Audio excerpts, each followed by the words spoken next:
भजो मुरली मनोहर नंद लाला।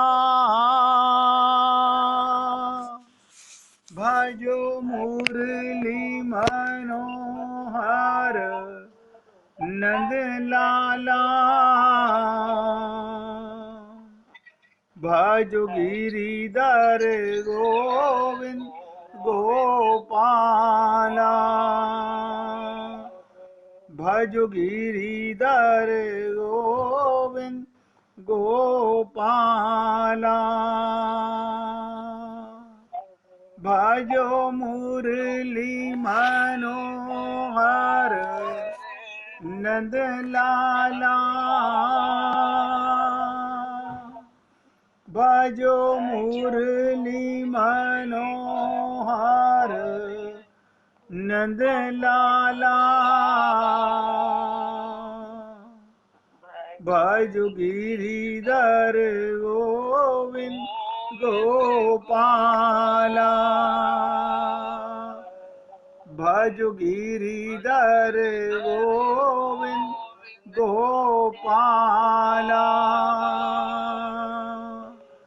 भजो मुरली मनोहर नंद लाला। भजो मुरली मनोहर नंद लाला। भजो गिरिधर गोविंद गोपाला। भजो गिरिधर गोविंद गोपाला। भजो मुरली मनोहर नंद लाला। भजो मुरली मनोहर नंद लाला। भजो गिरिधर गोविंद गोपाला। भजो गिरिधर गोविंद गोपाला। बोलिए वृंदावन बिहारी लाल की जय जय श्री राधे। जय जय श्री राधे। सभी भक्तों से निवेदन, बहुत एकाग्रचित्त होकर सत्संग के प्रत्येक शब्द को पूरी एकाग्रता के साथ हृदयंगम करने का प्रयत्न कीजिए। मैं रोज निवेदन करता हूँ, आप कितने दृढ़ संकल्प करते हैं मुझे नहीं पता। मैं रोज कहता हूँ ये मन बहुत हरामी है, हमारा सत्यानाश अनंत जन्मों से कराता आ रहा है और ये जन्म भी जा रहा है। लेकिन हम सब मन के गुलाम, माया के बंधन में भूल जाते हैं कि न पल का पता न कल की पता, क्यों सोच रहा रे बरसों की। अभी सांस आ रहा है, अगला आएगा कि नहीं आएगा। लेकिन मन के मनोरंजन में, मन के बहलावे में हम माया में इस कदर लिप्त हो चुके हैं कि हमें फुर्सत ही नहीं है अपना कल्याण करने की। मैं बार बार आपसे निवेदन करता हूं, जो कुछ आप कर रहे हो सब कर रहे हैं अपनी तरफ से।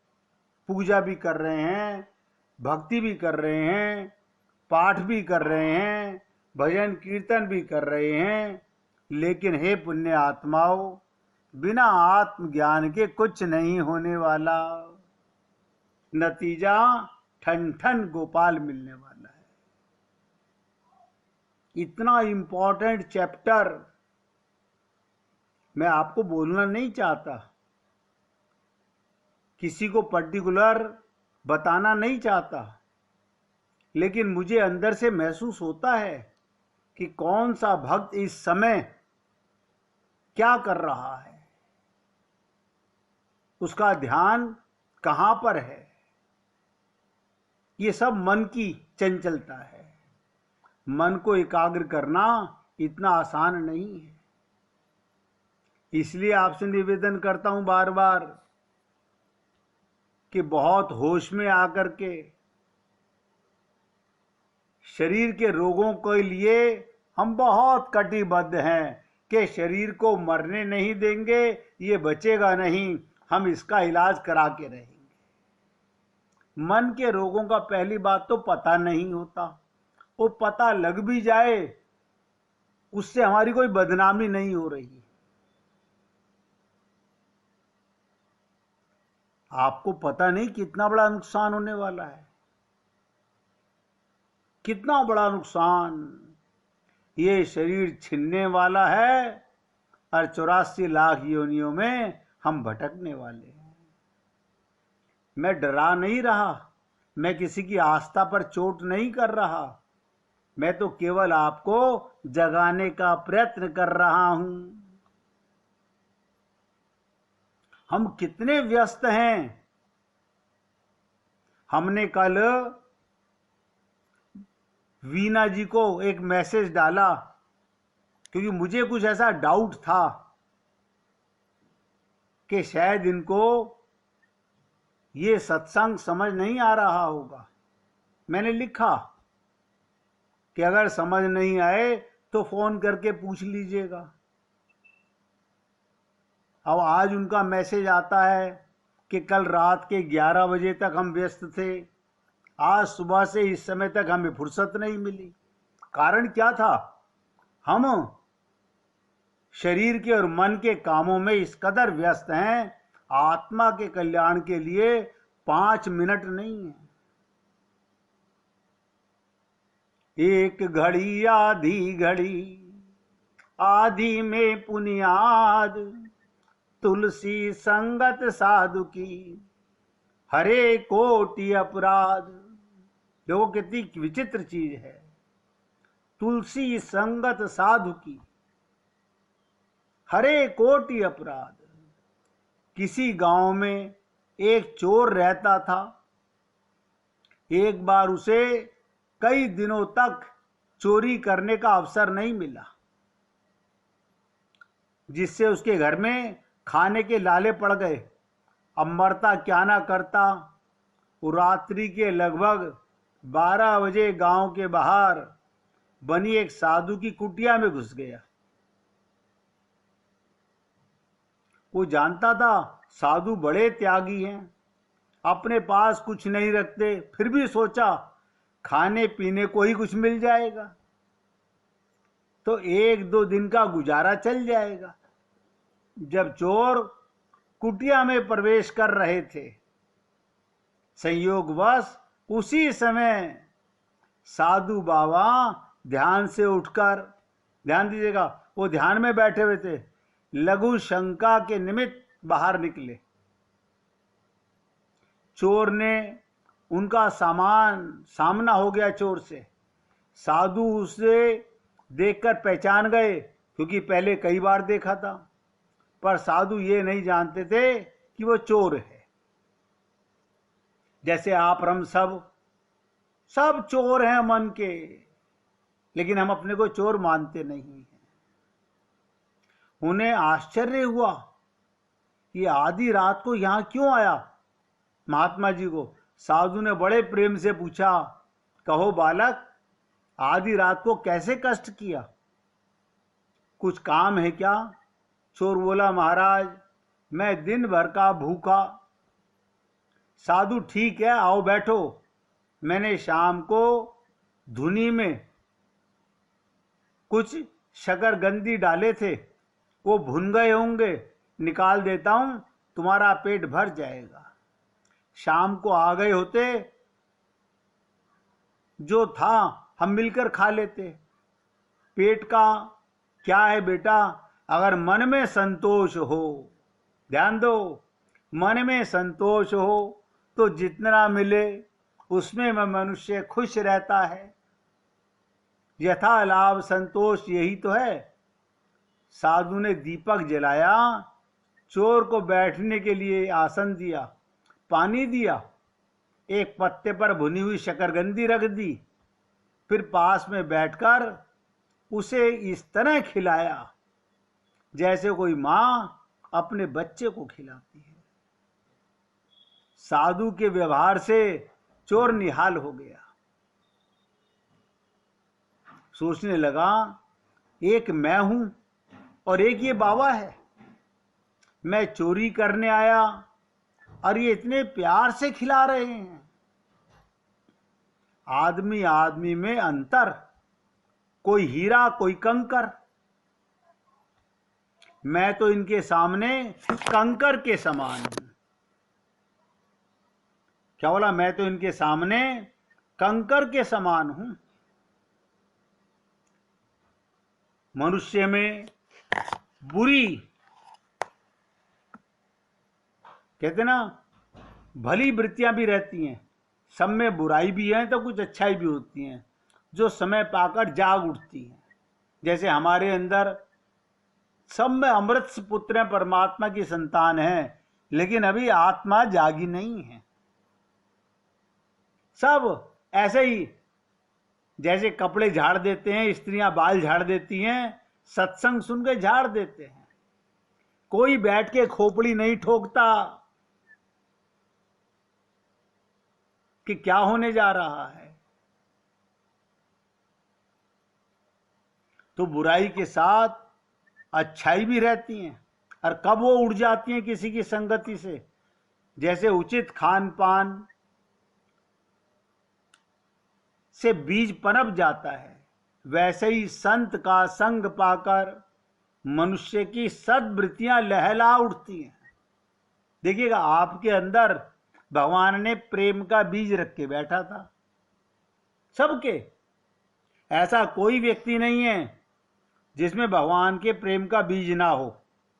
कभी मत कहिएगा कि भगवान ने आपके साथ पार्शियलिटी की है। बस आपने उस बीज को अंकुरित नहीं किया है, किसी का संग नहीं किया है। क्या संग हमने मन का नहीं किया, क्योंकि मन संग करता है परिवार का, संसार का, माया का। अब आप बताइए, हम लोग भगवान को मंदिर बना के घर में रख लें, संत महात्माओं की मूर्तियां लगा लें, उससे क्या होगा?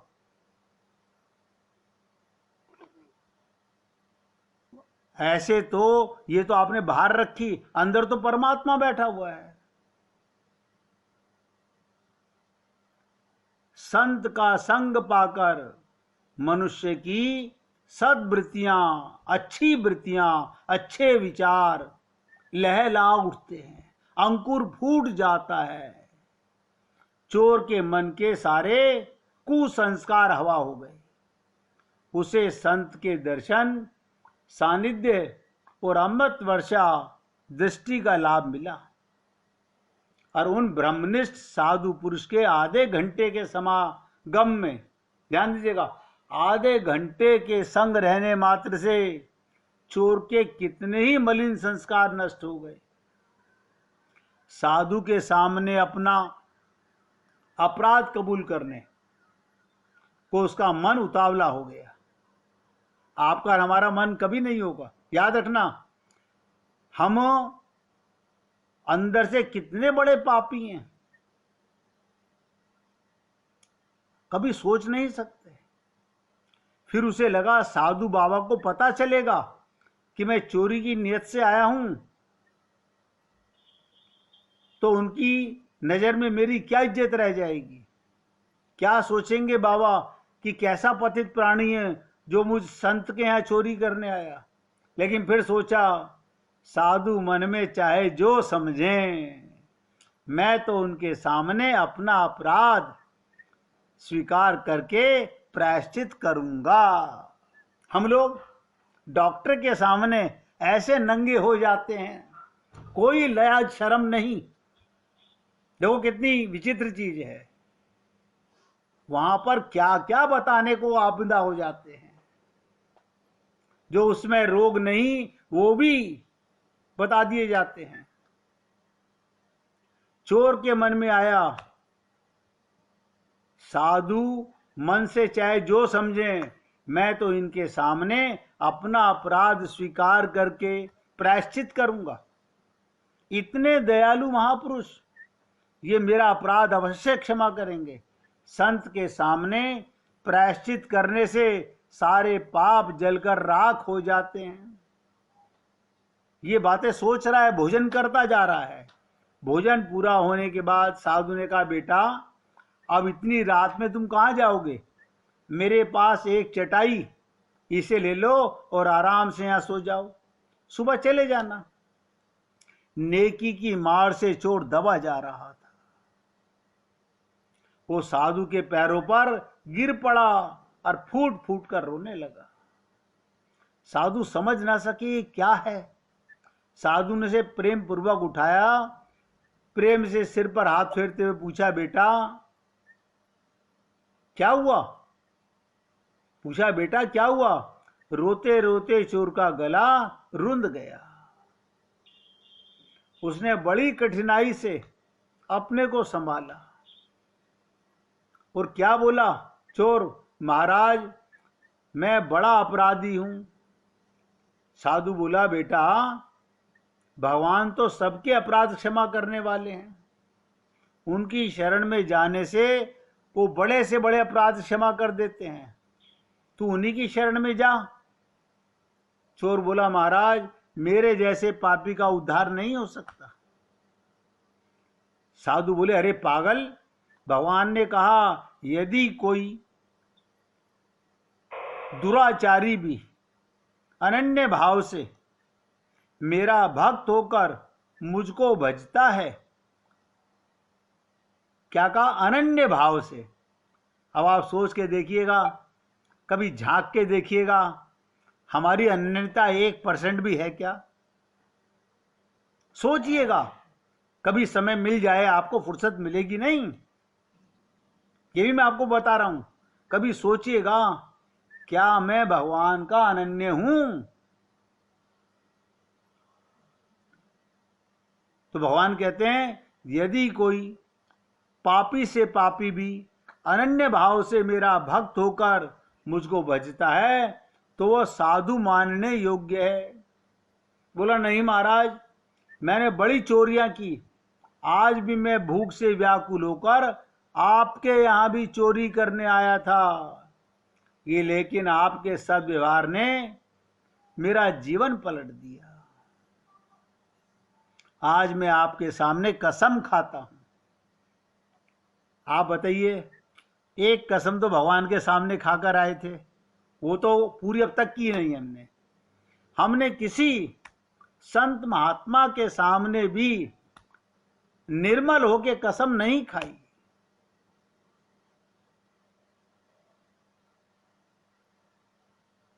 कहता है, कसम खाता हूं आगे कभी चोरी नहीं करूंगा, किसी जीव को नहीं सताऊंगा, आप मुझे अपनी शरण में लेकर अपना शिष्य बना लीजिए। साधु के प्यार के जादू ने, ध्यान दो, साधु के प्यार के जादू ने चोर को साधु बना दिया। उसने अपना पूरा जीवन उन साधु के चरणों में सदा के लिए अर्पित कर दिया। अमूल्य मानव जीवन को अमूल्य से अमूल्य परमात्मा को पाने के रास्ते लगा दिया। महापुरुषों की सीख है, आप सब से आत्मवत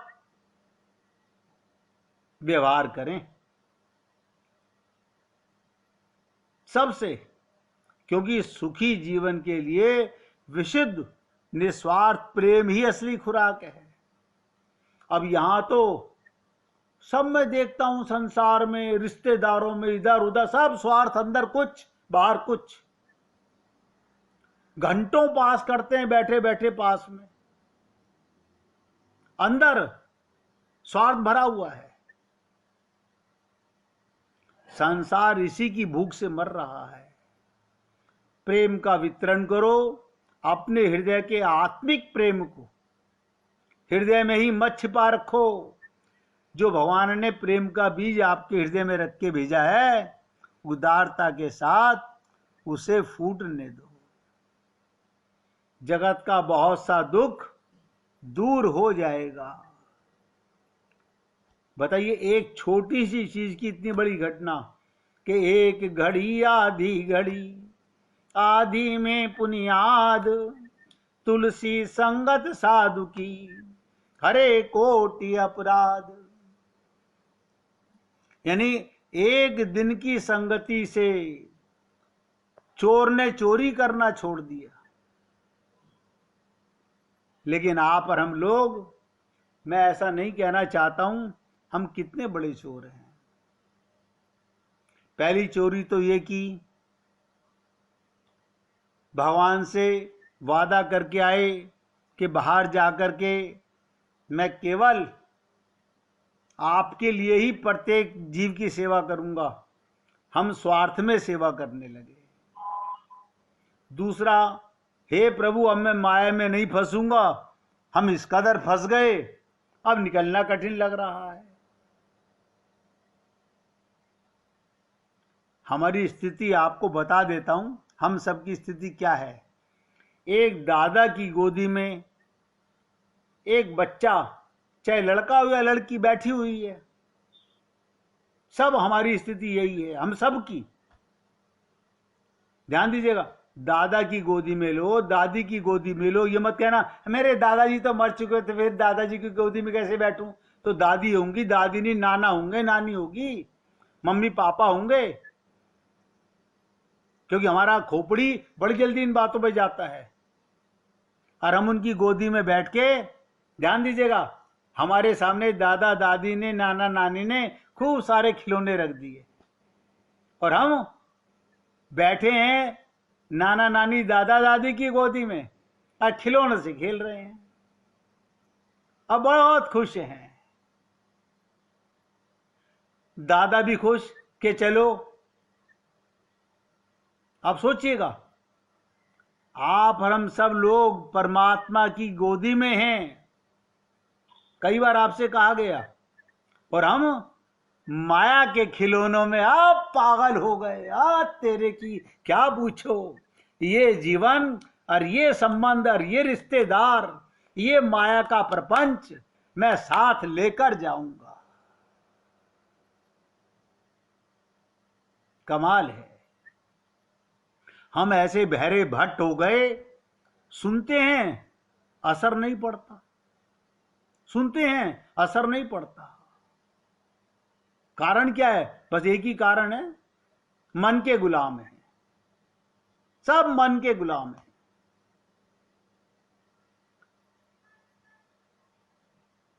दूसरा सुनिएगा, हम कितने बड़े चोर हैं। हमें भगवान ने सांसों का जीवन दिया।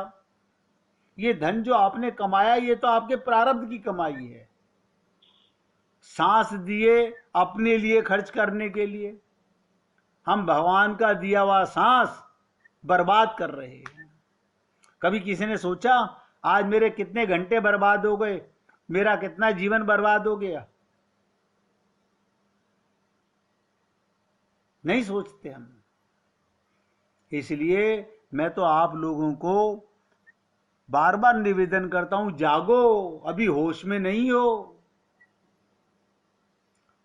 मन, बुद्धि, चित्त और अहंकार एक दूसरे से जुड़े हुए हैं।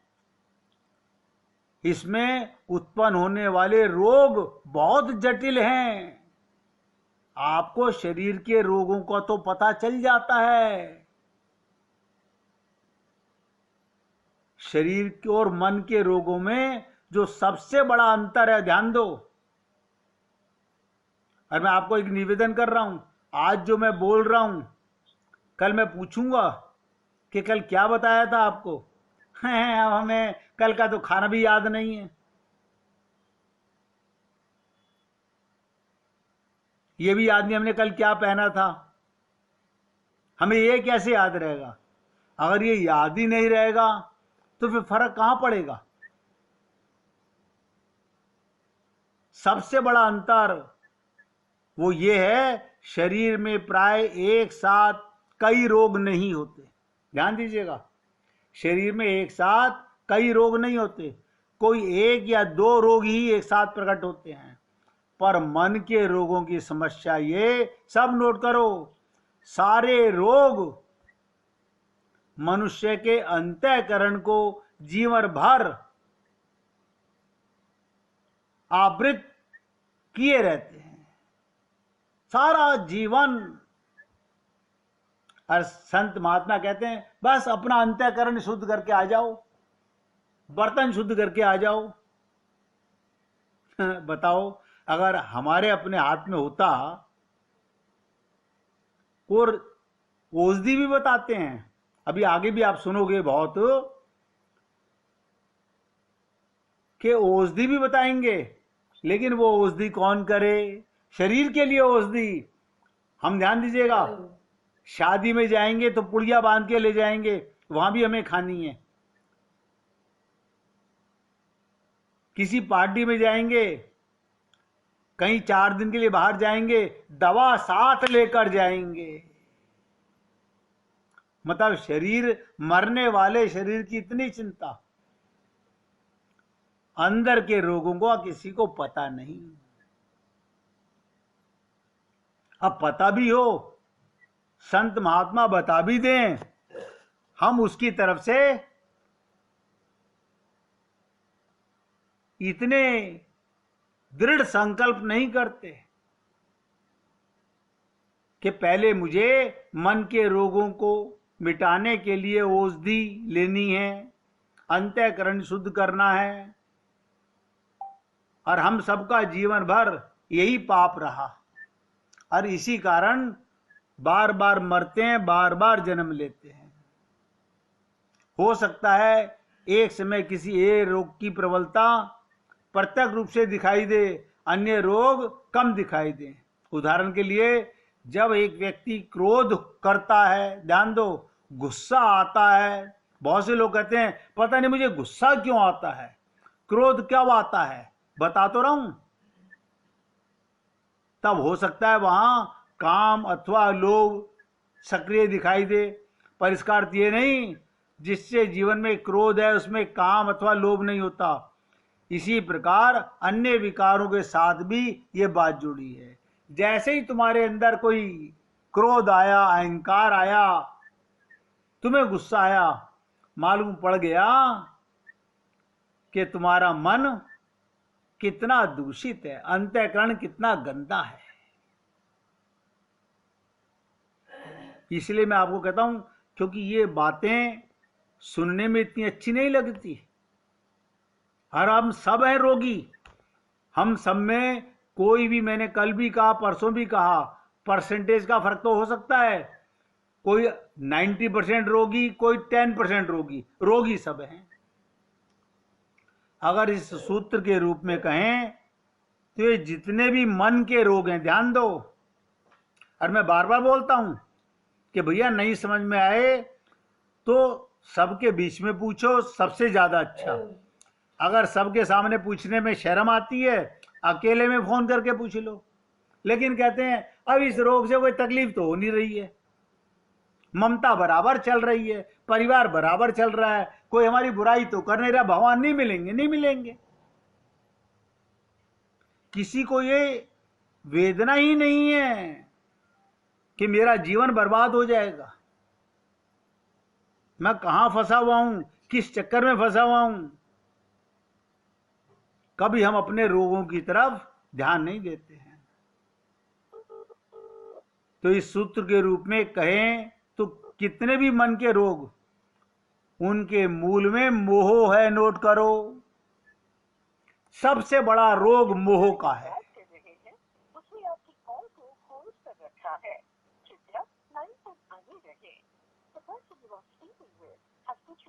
मोह सकल व्याधिन कर मूला।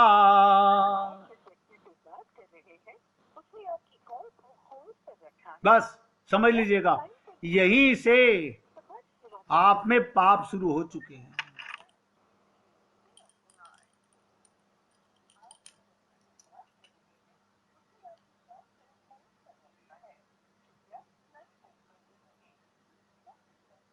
मैं तो केवल आपसे निवेदन कर रहा हूं, अभी हम लोगों को होश में नहीं है। भाई जी कुछ पूछना चाह रही हैं? हाँ भैया जी, पूछिए पूछिए। ये बताइए कि ये मोह की पहचान क्या, मैंने क्या है ये मोह? अपनापन। समझ में आएगी? अपनापन। आप देखिए, परिवार में अपनापन आत्मा मान के या शरीर का संबंध मान के है। अगर शरीर का संबंध मान के है तो मोह है, और आत्मा मान के है तो आत्मज्ञान है।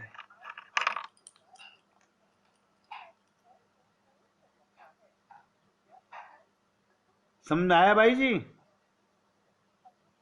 हाँ जी भैया जी। क्योंकि अगर शरीर का संबंध मान के हम लोग फंसे हुए हैं, बस समझ लो कोई पूजा, कोई पाठ, कोई जप तप काम नहीं आएगा। समझ गई भैया जी। क्योंकि मोह का मतलब सेवा में फर्क नहीं है। सेवा तो आप किसी की भी कर सकते हो, अपने बच्चों की करो, परिवार की करो। मोह असली दुख का कारण है।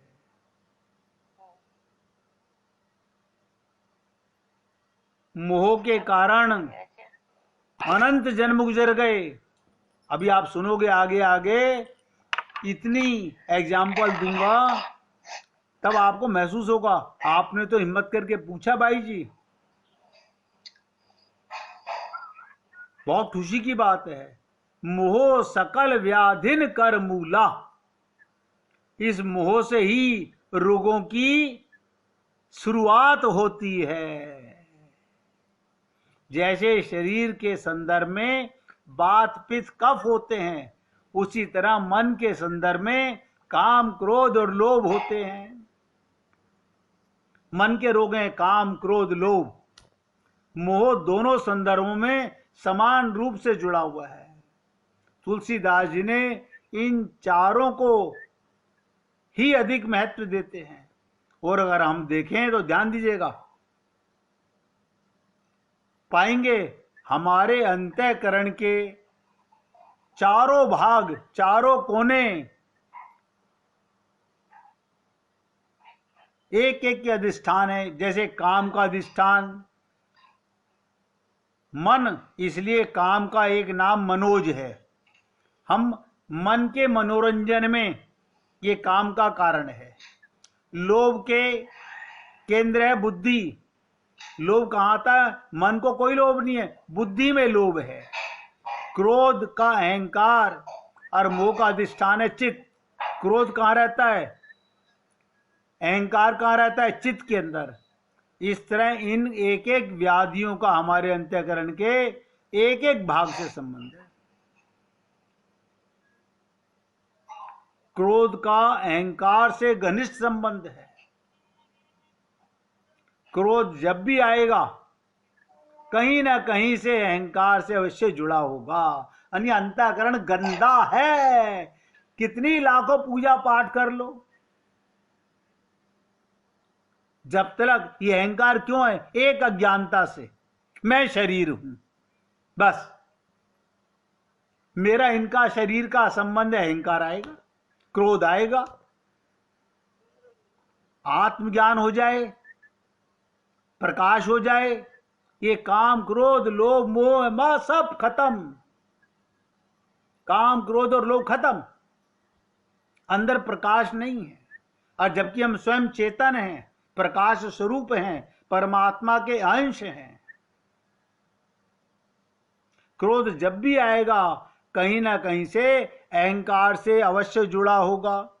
इसी प्रकार से जो चार प्रमुख रोग हैं, ध्यान दीजिएगा, चार मूल रोग जो हमारे अंतःकरण को जलाते रहते हैं, विविध रूपों में प्रकट होते हैं। इन सब रोगों के निदान में ये विभाजन सहायता करता है। कुछ रोग, ध्यान दीजिएगा, कुछ रोग काम के प्रधान होते हैं, तो कुछ क्रोध प्रधान होते हैं, कुछ लोभ प्रधान होते हैं। अब देखिएगा, लोभी व्यक्ति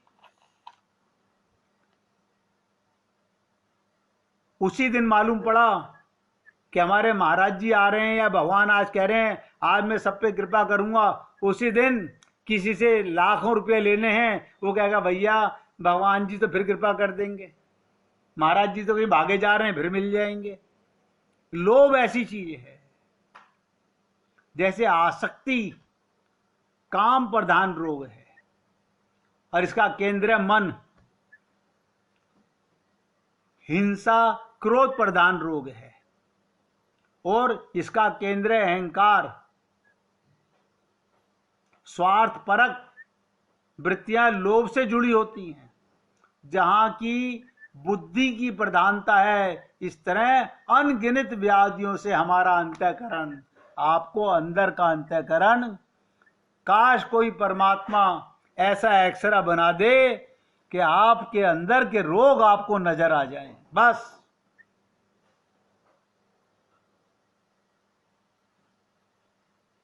सुनने से तो नहीं महसूस होता, किसी किसी भक्त को होता है कि ये तो सारे रोग मुझ में हैं, काम भी है, क्रोध भी है, लोभ भी है, अहंकार भी है, मेरा मन भी बिगड़ा हुआ है, बुद्धि भी बिगड़ी हुई है, चित्त भी बिगड़ा हुआ है और अहंकार तो है ही। अब गुरु क्या करेगा? शंकर जैसे गुरु भी, देखिएगा, शंकर गुरु भी रावण का अहंकार नहीं मार सके। ये इतनी बुरी बीमारी है। जो पूर्ण शरणागति कर लेता है, मैं अब अपना मन और अपनी बुद्धि इस तरफ नहीं लगाऊंगा। रावण को भी बड़ा अहंकार था, क्या? अब माना हमारे गुरुजी हैं शंकर भगवान, लेकिन मैं क्या कम विद्वान हूं? देखो कितना बड़ा अहंकार है उसको। उनके तो 5 सर हैं शंकर भगवान के, मेरे तो 10 सर हैं। वो तो कहां पर्वत पर पड़े रहते हैं और मैं महल में रहता हूं। गुरु तो बना लिया, अहंकार नहीं मरा। तो गुरु क्या करेगा? इस तरह अनगिनत रोगों से हमारा अंतःकरण दूषित हो रहा है। हमारा अंतःकरण ही नहीं बल्कि सारा समाज, ध्यान दीजिएगा, इन्हीं बीमारियों से घिरा हुआ है। इस समय चर्चा के लिए हमने जिस व्याधि को लिया है वो है टीबी का रोग, क्षय रोग। अभी जो चर्चा हम कर रहे हैं वो क्षय रोग है। ये क्या होता है?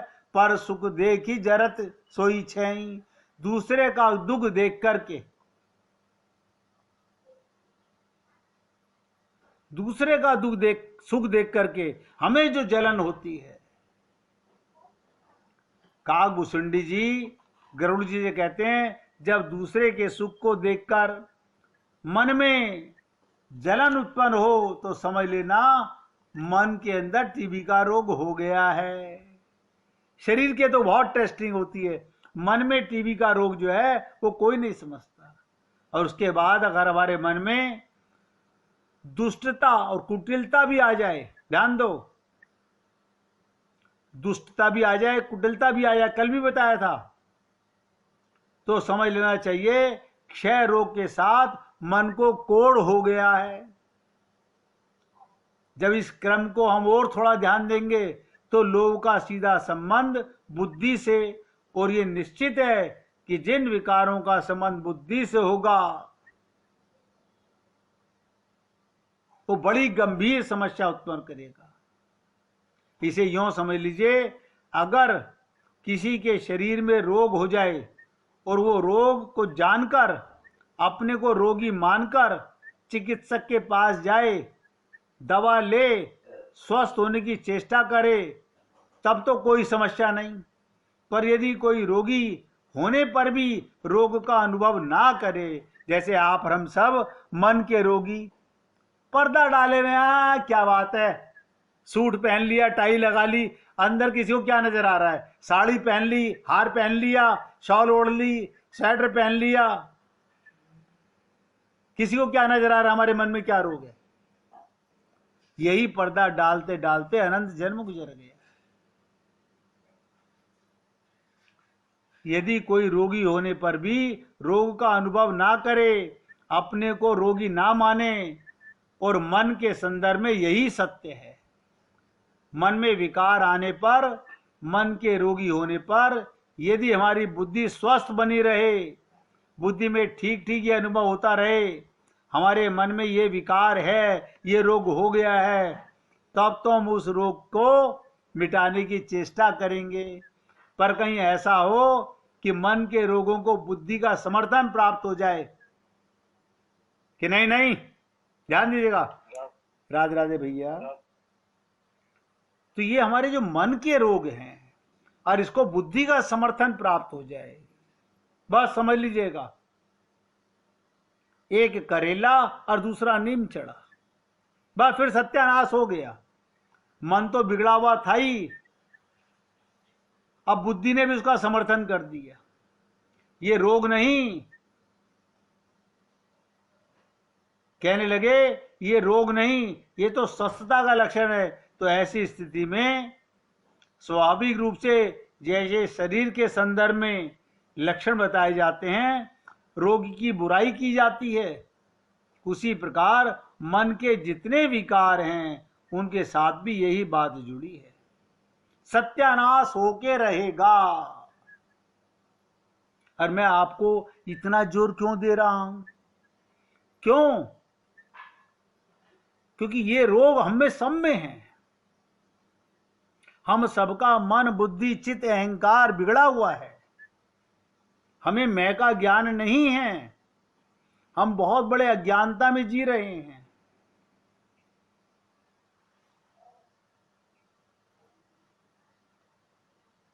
अब ध्यान दीजिएगा, कल भी कहा था, आज फिर बताने जा रहा हूं। यही बात हमें रावण के चरित्र में दिखाई देती है। देखो, अभी मैं बता रहा था, वही बात आ गई। भगवान राम ने हनुमान जी को जब रावण के पास भेजा, उसके पीछे उनका उद्देश्य क्या था?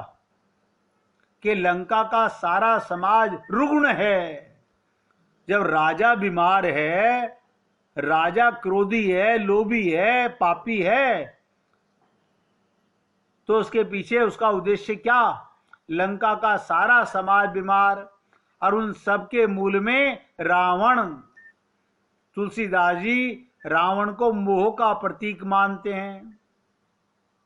मोह सकल व्याधिन कर मूला, समस्त रोगों के मूल में मोह है, और समस्त राक्षसों के मूल में रावण है। अब देखिएगा, सारी व्याधियों के मूल में मोह और समस्त राक्षसों के मूल में रावण। अब चाहे मोह कह लीजिए, चाहे रावण, बात एक है। हनुमान जी को लंका भेजा, पीछे पीछे राम का उद्देश्य यही था कि लंका का रोगग्रस्त समाज, मोहग्रस्त रावण स्वस्थ हो जाए। ये सीता की खोज तो सिर्फ एक ड्रामा था। भगवान को नहीं पता कि सीता कहां पर है। उनके अंदर बैठी है सीता, तो वो तो लीला चल रही है।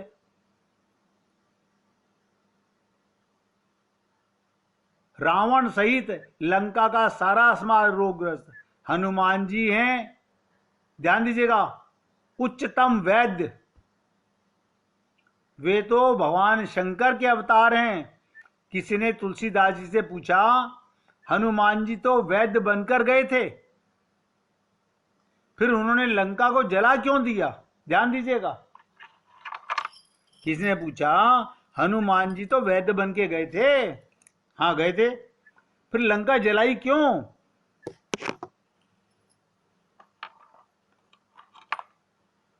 तो तुलसीदास जी बड़ी भावनात्मक बात कहते हैं ये हनुमान जी की बड़ी विलक्षण चिकित्सा पद्धति है। अब बताइएगा, आप लोगों ने सुना होगा, जहां दवाई काम नहीं कर रही, इंजेक्शन काम नहीं कर रहा, डॉक्टर क्या कहता है, भैया अब तो ऑपरेशन कराना पड़ेगा, अब तो ऑपरेशन कराना पड़ेगा। वो लंका को जलाकर औषधि तैयार कर रहे थे। वो बोले कि आयुर्वेद शास्त्र की मान्यता है, जब साधारण जड़ी बूटियों से काम ना चले तब सोना और रत्न की भस्म बनाकर रोगी को दी जाती है। जानते हो ना, हमने सोने की भस्म खा ली, उससे रोगी स्वस्थ हो जाता है। भगवान राम ने हनुमान जी से यही कहा कि भाई तुमसे अच्छा वैद्य और कौन होगा। विष में भी, ध्यान दो, जहर में भी अमृत तत्व खोज निकालने वाले सबसे बड़े वैद्य को भगवान शंकर ही हैं। और ये पता कब चला, ध्यान दो, लगे आते भी सुन लीजिएगा। देवता अमृत के प्यासे, जब समुद्र से अमृत का कलश निकला तो देवता अमृत के प्यासे, उन्हें विश्वास था अमृत के द्वारा अमरता मिलती है, फिर हम मरेंगे नहीं। अमृत पाने के लिए समुद्र मंथन किया गया तो पहले समुद्र से विष निकला, जहर, और उस विष से संसार जलने लगा। देवता घबरा गए, भगवान विष्णु की ओर भागे। उनका संकेत यही था, समुद्र मंथन से अमृत निकलेगा, पर यह तो जहर निकल आया, इस विष से कोई बचेगा ही नहीं, तो अमृत पिएगा कौन। पहले तो वो विष में बचाइए, विष से बचाइए भगवान। जब भगवान विष्णु ने कहा भगवान शंकर के पास जाओ, भगवान शंकर ने उस विष को पान किया और वो विष उनके लिए अमृत के समान हो गया। सोचिएगा, विष अमृत हो गया, इसका क्या अभिप्राय।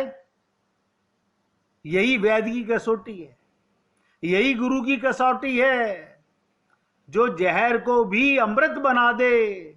हम जैसे मूर्खों को, हम जैसे अज्ञानियों को, हम जैसे पापियों को आत्मज्ञान करा दे। इसलिए कहा गया, सद्गुरु वैद्य वचन विश्वासा। सबसे बड़ी वैद्य की यही कसौटी है। साधारण से विभाजन तो वनस्पतियों में भी है, वस्तुओं में भी है। कैसे हम कहें कि दूध पौष्टिक पदार्थ है, दूध पीने पर व्यक्ति स्वस्थ का अनुभव करता है। देखिएगा, संखिया विष है, उसे खाने से मृत्यु हो जाती है। दोनों में बहुत बड़ा भेद है, लेकिन एक स्वीकार की जाती है, एक को छोड़ा जाता है। तो वैद्य की विशेषता क्या, गुरु कैसा चाहिए। एक और तो वो रोगी के लिए दूध पर पत्थे देते हैं, और दूसरी ओर संखिया तथा अन्य विषयों की भस्म बनाकर, जहर को भी जलाकर औषधि बनाकर उसको मारने का नष्ट करते हैं। उनमें अमृत तत्व छिपा हुआ है। देखिएगा, आप और हम लोगों में भी अमृत तत्व छिपा हुआ है। अमृत तत्व क्या है, आत्मा ही अमृत तत्व है। कहते ना, अमृत से पुत्रा। हम कौन हैं, अमृत के पुत्र हैं। हम तो मरने वाले हैं, आप कह रहे हो अमृत के पुत्र हैं। अब देखो क्या करोगे। इतना सुनने के बाद भी हमसे राजकुमार जी बार बार कहते हैं कि गुरुजी मौका मर जाएगा, जीवन निकल जाएगा। मौका मर जाएगा, तुम नहीं मरोगे। अब ये तो तुम्हारी जागृति है कि तुम कितनी जल्दी जाग जाओ। बताइए, स्वयं शंकर भगवान जाके रावण को जगा रहे हैं, लेकिन वो नहीं जागा। अभी बताया ना मैंने आपको, वो क्या कहता है, अरे माना कि मेरे गुरुजी शंकर भगवान हैं, उनके तो 5 सर हैं, मेरे 10 सर हैं, वो तो हिमालय पर रहते हैं, मैं तो लंका में सोने की उसमें रहता हूं। और देखो सारे देवता मेरे नौकर हैं। ठीक है वो गुरु जी हैं, मैं उनसे कम थोड़ी हूं। ऐसा अहंकार।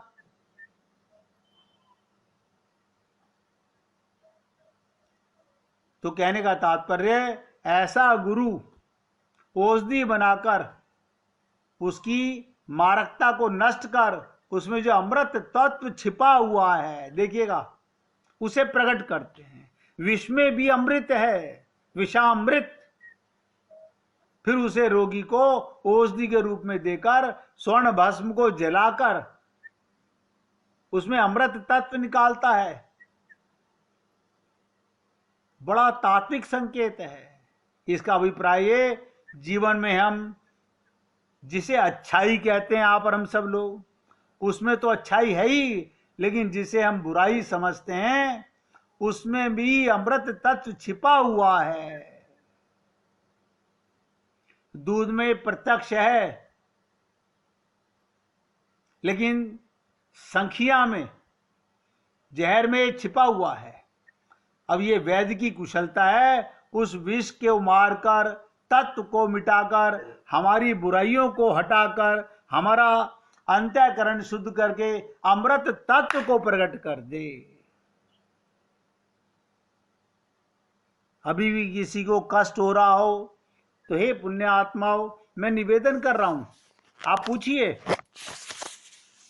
देखिए, आप नहीं पूछेंगे तो मैं क्या करूंगा।